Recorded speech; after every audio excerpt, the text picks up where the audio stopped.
बनाए शान प्यारे जुल्फां दे रब करदा है आप नजारे जुल्फां दे। Mufti Fazl Hakim Subhani Sahab with us. I've requested permission only for a very few minutes to be talking upon the celebration of Milad al-Nabi, and that's why it is celebrated and why we should be celebrating this Milad. The objection held by other Muslims is that why is it that we call Milad an Eid, Milad al-Nabi? That why do you class this day as an Eid? A very simple, comprehensive answer to this would be that the Prophet sallallahu alaihi wasallam,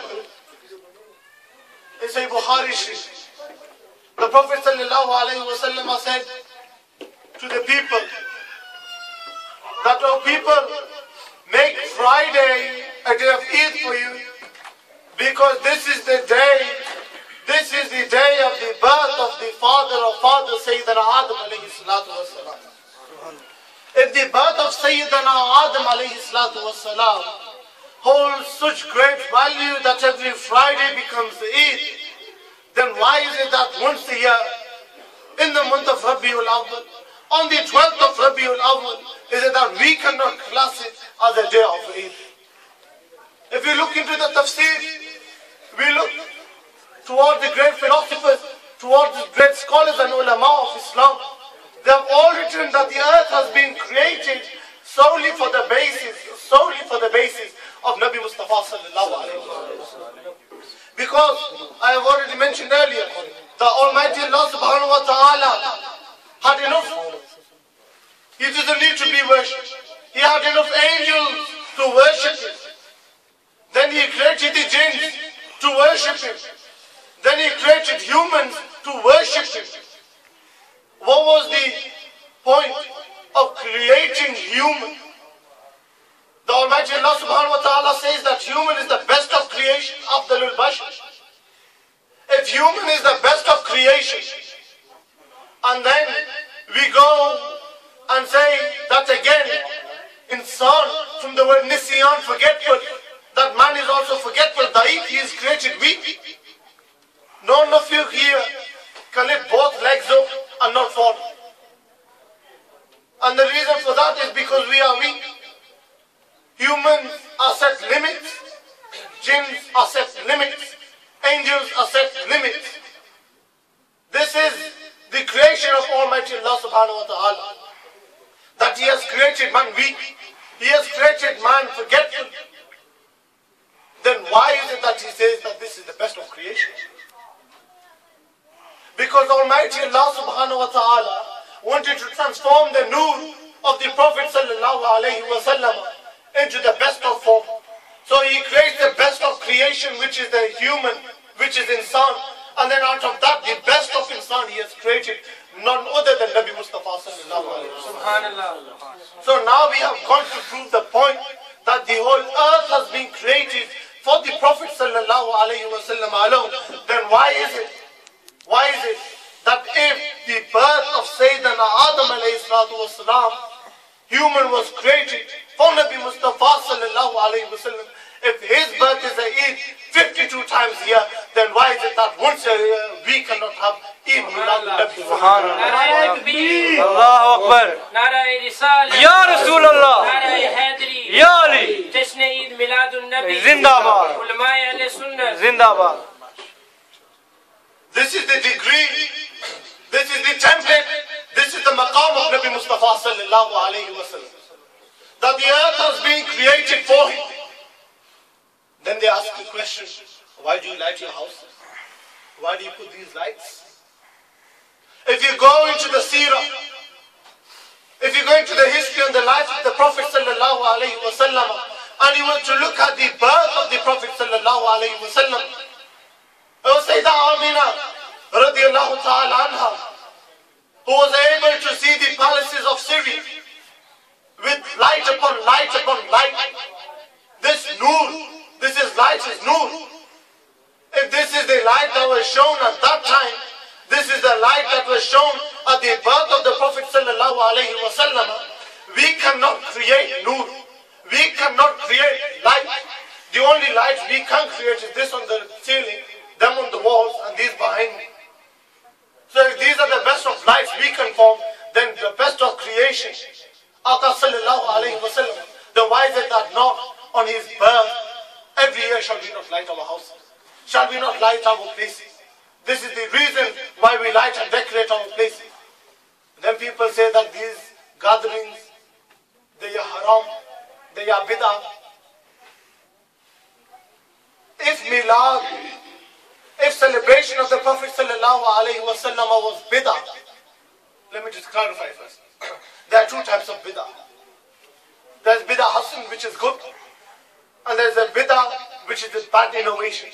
So there's a good innovation, there's a bad innovation. The Wahhabis always, or the Muslims, they always relate one point, and that is the Prophet sallallahu alaihi wasallam said that if there is anything that comes after me, that your deen has been fulfilled, that your religion has been fulfilled, that there should be no innovation, no bid'ah coming after the Prophet sallallahu alaihi wasallam. And they always narrate the hadith, but only half of the hadith. This hadith is again in Sahih Bukhari and Sahih Tirmidhi. That the Prophet sallallahu alaihi wasallam said that if there is anybody that I have perfected your religion for you, Almighty Allah subhanahu wa ta'ala says, I have perfected your religion for you. The Prophet sallallahu alaihi wasallam in his last khutbah, he announced 3 times to prove that he has completed religion. If bid'ah was only a bad bid'ah, then why did the Prophet sallallahu alaihi wasallam say that if anybody carries out a bad act and those who follow this act, he will be punished for all those people who follow his act of one bad act. And for anybody who starts one good act, for every hundreds and thousands that follow him, he shall also be rewarded for this. So here bid'ah is already categorized by the Prophet sallallahu alaihi wasallam that there are 2 types. The first type, bad, that if you start and those who follow you will be punished. And the second, hasan, which is good, that if you start and those who follow behind you, you will also be rewarded for this. So how can somebody possibly only class an innovation as only a bad bid'ah, a bad innovation? It just doesn't logically make sense. We believe that the Prophet sallallahu alaihi wasallam is Nur Bashar. We believe this. This is our Aqidah. This has been there 1400 years. We have a chain upon chains upon chains going directly to the Prophet sallallahu alaihi wasallam. And this is the maqam of the Prophet sallallahu alaihi wasallam. We sit here in this gathering, which people out there call haram, only doing good. We sit in this gathering, mentioning the verses of the Holy Quran. We sit in this mahfil, talking about the Sunnah of Mustafa sallallahu alayhi wa sallam. We sit in this mahfil, only to talk good, nothing but good.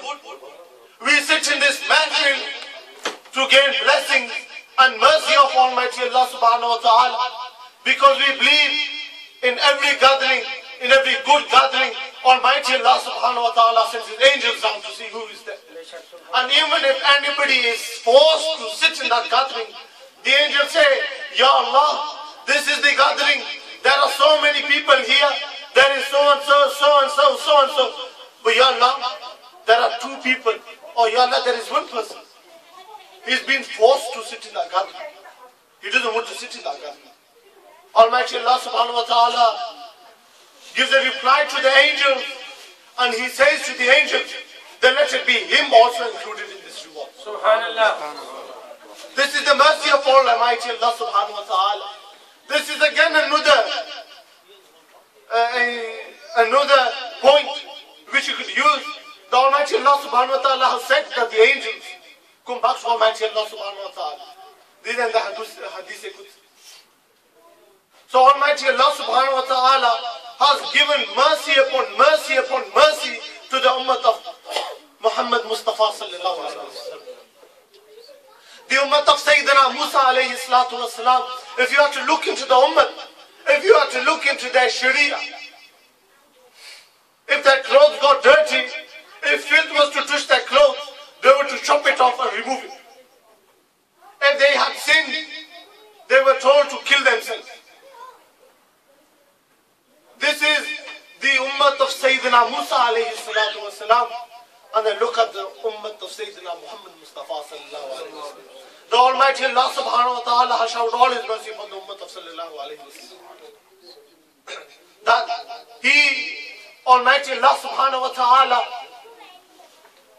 He has created man only and only for the worship of Allah subhanahu wa ta'ala.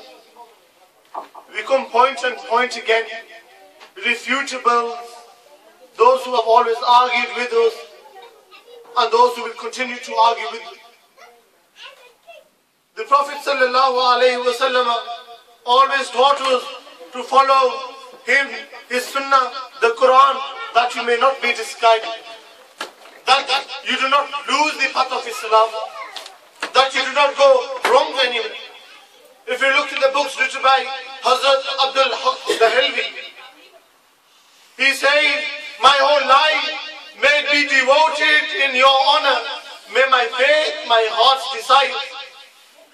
Beloved, to me are you more than my life and my heart's desires. May all my possessions be in your way. O Ya Rasulullah sallallahu alayhi wa sallam.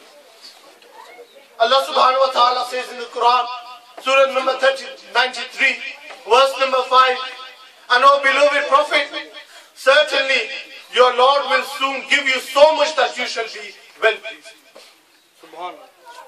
If you look into this verse, Almighty Allah subhanahu wa ta'ala has said, your Lord will soon give you so much that you shall be pleased with Him.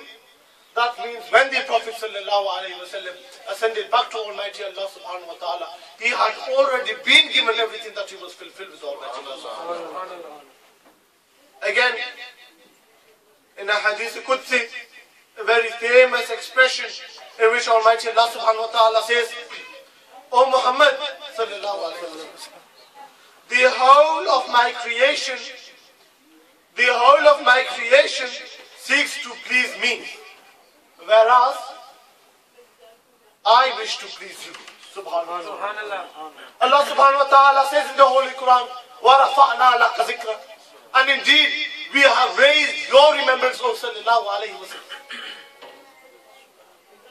So this is the way, this is the mahfil, these are the mahfils Almighty Allah subhanahu wa ta'ala is indicating where the remembrance of only sallallahu alayhi wa sallam is made.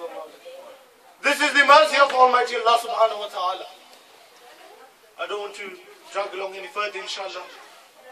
I'd like to give